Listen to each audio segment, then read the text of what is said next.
ఇక మదం బలుపు కావురం ఎక్కువైతే వచ్చే మాటలు వెంకటకృష్ణ చంద్రజ్యోతి ఛానల్ వేదికగా కక్కి చూపించాడు. అదే ఏబిఎన్ ఛానల్లో మాట్లాడే బూతులతో పోల్చుకుంటే బీఆర్ఎస్ ఎమ్మెల్సీ రవీందర్రావు అన్న దాంట్లో తప్పేముందో చెప్పలేక ఇలా విషయం కక్కాడు. కేటీఆర్ విచారణ సమయంలో అలా లీకులు తీసుకొని లేఖిరాతలు రాసినప్పుడు లేదా బుద్ధి వ్యక్తిత్వ హననం చేస్తున్నప్పుడు కనిపించలేదా? అంత ఫ్రస్ట్రేట్ అయ్యాడంటే అలా రాసింది ఏబిఎన్ అని ఇండైరెక్ట్ గా ఒప్పుకున్నట్టే కదా. దీన్నే నిరసిస్తూ ఓయూలో విద్యార్థులు బొగ్గమన్నారు. ఆంధ్రజ్యోతి దినపత్రికను కాల్రాశారు. వెంకటకృష్ణ అయినా రాధాకృష్ణ అయినా మీ ఇద్దరి బాస్ అయినా ఎవరైనా సరే తెలంగాణ ఆత్మాభిమానం మీద రెట్ట వేస్తే చీరి చింతకు కడతామంటూ కథం తొక్కారు. నోరు అదుపులో పెట్టుకోకుంటే దయ్యం దిగేదాకా కొడతామంటూ హెచ్చరించారు.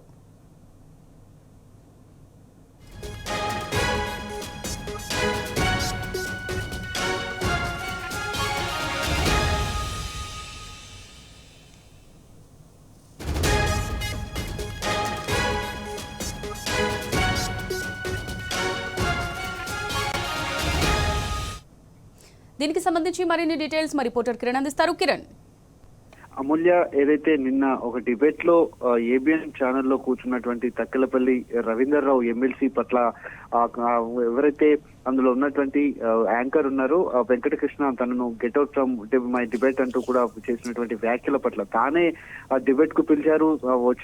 డిబేట్ కు వచ్చినటువంటి ఒక ఎమ్మెల్సీ స్థాయి వ్యక్తిని, ఒక తెలంగాణ ఉద్యమకారుణ్ణి ఇష్టానుసారంగా ఆ డిబేట్ నుంచి వెళ్లమంటూ చేసినటువంటి అడ్డగోలు వ్యాఖ్యల పైన ఇటు ఓయూ విద్యార్థి బీఆర్ఎస్వి నేతలంతా కూడా మండిపడ్డారు. పచ్చ మీడియా అంతా కూడా ఇప్పటికే చాలా వ్యతిరేక వార్తలు రాస్తూ తెలంగాణ సమాజం పైన ఖచ్చితంగా దీన్ని బ్యాన్ చేయాలి, తెలంగాణ నుంచి ఖచ్చితంగా వెళ్లిపోవాలంటూ కూడా బీఆర్ఎస్ నేతలు ఆ ప్లకార్డులతో పాటు ఏబిఎన్ యాంకర్ ఎవరైతే ఉన్నారో వెంకటకృష్ణకు సంబంధించినటువంటి ఫోటోలు, ఆ ఆంధ్రజ్యోతి పేపర్లన్నీ కూడా దగ్ధం చేశారు. అక్కడ చాలా ఉద్రిక్త పరిస్థితులు ఓయూలో నెలకొన్నాయి. వాళ్ళంతా కూడా తనపైన మండిపడ్డటువంటి పరిస్థితులు అయితే కనిపిస్తా ఉన్నాయి. ముందు నుంచి కూడా తెలంగాణ ఉద్యమం నుంచి కూడా ఎప్పుడు చూడు తెలంగాణ ఉద్యమ కాలంలో విషపురాతలు రాసి తెలంగాణకు వ్యతిరేకంగా పనిచేసినటువంటి పచ్చ మీడియా పట్ల జాగ్రత్తగా ఉండాలంటూ కూడా వాళ్ళు హెచ్చరించినటువంటి పరిస్థితులు కనిపించాయి. పోలీసులు రంగప్రవేశం చేశారు. వాళ్ళందరినీ కూడా అరెస్ట్ చేసేటువంటి ప్రయత్నం చేశారు. ఆ ఫ్లెక్సీలు ఏవైతే ఉన్నాయో ఆ ఫోటోలతో పాటు ఆ పేపర్లను దగ్ధం చేసిన తరుణంలో కూడా వాళ్ళతో మధ్య కొంత వాగ్వాదం జరిగింది. వాటిని కూడా అడ్డుకునేటువంటి దగ్ధం చేసేటువంటి పరిస్థితుల నేపథ్యంలో వాటిని కూడా అడ్డుకున్నటువంటి పరిస్థితి మనకు కనిపించింది. ముఖ్యంగా తెలంగాణ నుంచి కూడా ఇలాంటి విషపురాతలు రాస్తూ తెలంగాణ సమాజానికి ఎలాంటి మెసేజ్ ఇస్తున్నారు, ఖచ్చితంగా ఆంధ్ర మీడియా అంతా కూడా గో బ్యాక్ అంటూ కూడా పెద్ద ఎత్తున నినాదాలు చేసినటువంటి పరిస్థితులు అయితే కనిపించాయి. తక్కెలపల్లి రవీంద్రరావు ఎమ్మెల్సీ తాను డిబేట్ లో కూడా తాను ఎలాంటి అసభ్య పదజాలం కూడా వాడలేదు.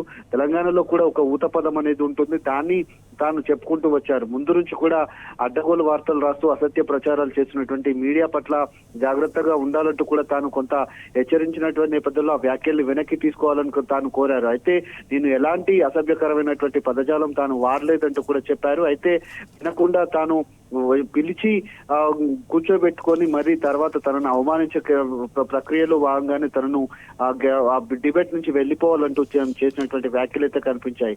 దాదాపు 2 గంటల షోలో ఎంతసేపు అటు చంద్రబాబు భజన కావచ్చు, ఇటు తెలంగాణలో వ్యతిరేకంగానే రాసినటువంటి వారి పట్ల కూడా తను చెప్తున్నటువంటి పరిస్థితులు అయితే కనిపించాయి. ఇది కొంత దుమారం అయితే రేగుతుంది. Right, thank you Kiran.